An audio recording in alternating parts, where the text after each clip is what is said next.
Could you please introduce yourself? Yes. Hello, I'm Amy Winehouse. I'm 20. I'm a jazz singer. Okay. Jazz singer. That's for a 20-year-old. I think it's very special. I've heard your record and it sounds very mature. Yeah. Are you satisfied with your record? Yeah, I'm very happy with it. I'm very proud of what I put into it. You know, basically, I just challenged myself with the whole thing. Really, I just pushed myself, and I'm very proud of the way it's turned out. Yeah. And how long did you actually work on it? The first songs, the earliest songs that were written, I must have been about 16. So yeah, up till now, pretty much. Yeah. So it's like a best of, I guess. Yeah, it's like the best of Amy Winehouse in 4 years. Yeah, the best of 4 years. Okay. And you're from London. London is like a melting pot city. Yeah. Is it of any influence on your record? Well, I'd like to think so. Yeah, I mean the album is really reflective of me, and I'm a real child of the city. You know, I really am a real city kid. So I guess that it's a typical London album. I hope so. What's typical about London then? With I don't know. I mean, obviously the lyrics that I write are, it's similar to the way I speak. I write it like I would speak it, and obviously I'm from London, so I say a lot of London. I have a lot of London terminology that I guess that is different from the way you talk yourself and everyone here. Okay. And you're from the north of London? Yeah. That's different, I guess, than the south.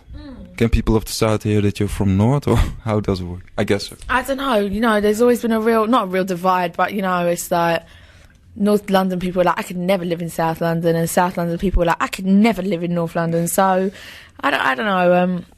I don't think there's a real difference, but I think the South London people are probably like, yeah, she's all North London. Yeah, probably. And you were very young when you started with the music.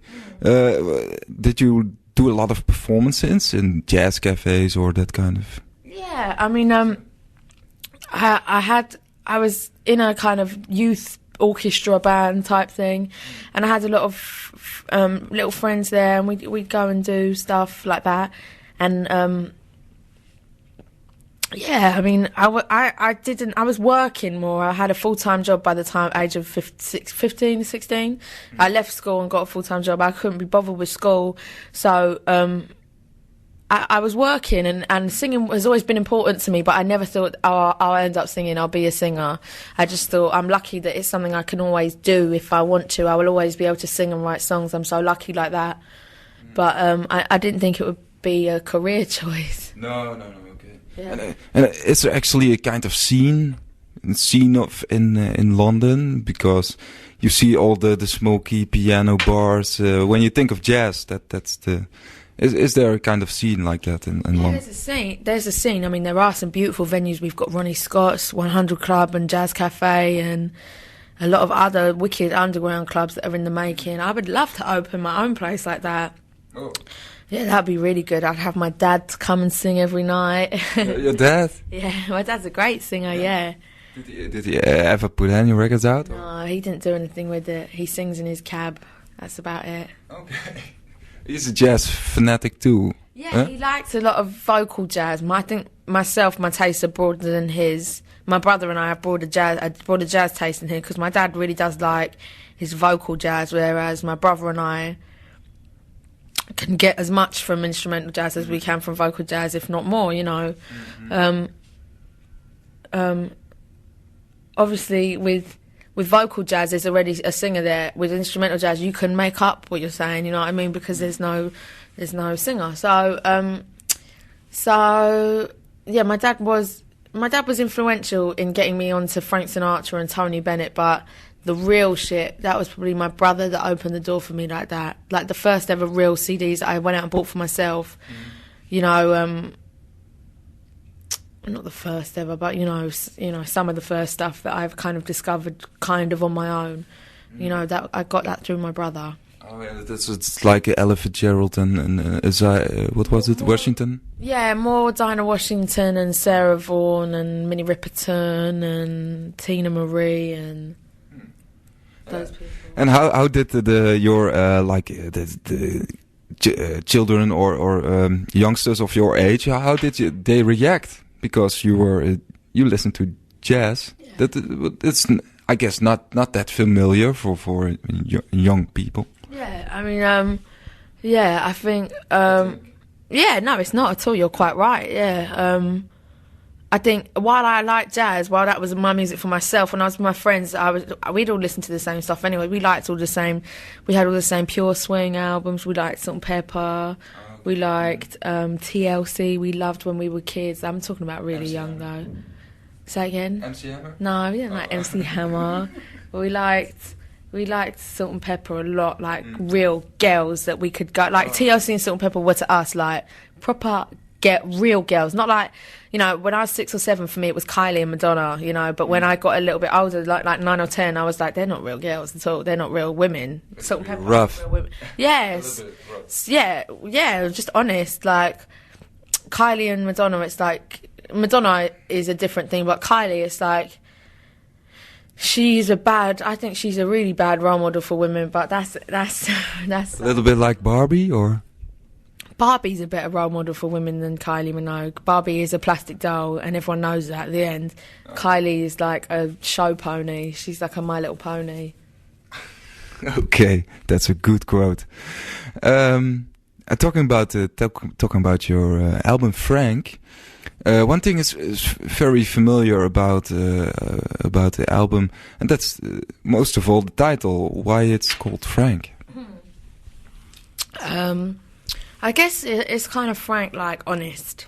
Oh, okay. Like I'm just being frank about stuff, you know, like just being direct and not really giving a shit about what people might think or anything. So. So, yeah, that's why that's called that. And then partly it's for Frank Sinatra as well. Oh, okay. Okay, that explains a lot. A song that I really like is Fuck Me Pumps. Cool. Yeah, I really like it. It's it got a nice tempo on it. Nice tempo and a beat on it. And where's I guess it's about one night stands, isn't it? Or? Yeah, I mean, not really. I mean, it's kind of my way. I mean, everyone says to me, how come, you know, you can bash men, that's cool, but you can't bash women as well. That's terrible. You can't talk about your own women, your own people like that. And I'm like, well, no, there are idiot women around. There are idiot men around. There are clever men. There are clever women around. And all Pumps is about is me being harsh to a particular type of woman. But I'm being harsh because it's like these kind of women pretend they're stupid or think they're stupid, so they act stupid. And... you know, the kind of woman who will stay with a man just because she thinks she's going to get a wedding ring, even though she hates him. She'll stay with him because she thinks she's going to get an engagement ring. Oh, okay. So they're playing like a role, and then they are like that role, I guess. Yeah. Yeah, exactly. Okay, just have to check my notes because there's other song I really like. It was "You Sent Me Flying." It's a very good song. Thank you. That's going to be released on the 4th or 5th of April. Okay. You Sent Me Flying. It's a double A-side with In My Bed. Yeah. It's a very... was it a challenge to... like, it's a 6 or 7 minute song. Is that right? Oh God, yeah, it's a really, really long song. Yeah, that's always one when we do live stuff. That's always one. If we really need to kill some time, I'm like, "You Sent Me Flying." That'll kill 10 minutes, and just do "You Sent Me Flying." When you play it, it's the only. All the rest of the songs when I play them, they kind of fly by because you really stay in it. But "You Sent Me Flying" is kind of like, still going. It's a really long song, but Is the live killer song, I guess. Live, is it like a favorite song of the crowd? Like a pastiche? I don't really know. All the crowd, they like "Fuck Me Pumps." They're always like "Fuck Me Pumps" like that. But "You Sent Me Flying" is. Yeah, "You Sent Me Flying" is a good one to fill up some time, to fill up some space, to make the set nice and plump. But I like You Sent Me Flying. I like the bridge, and I like the key change, and I just like it. It's a really simple song, and I wrote it so many years ago, 4 years ago. But you know, it was the first song I had written ever about this man, who I then wrote the whole album about practically. It was the first one of those songs that I'd written about him, the very first one. And that was when we hadn't been together, but I liked him. I was obsessed with him. I really liked him. We used to work together, and I just thought he was so cute.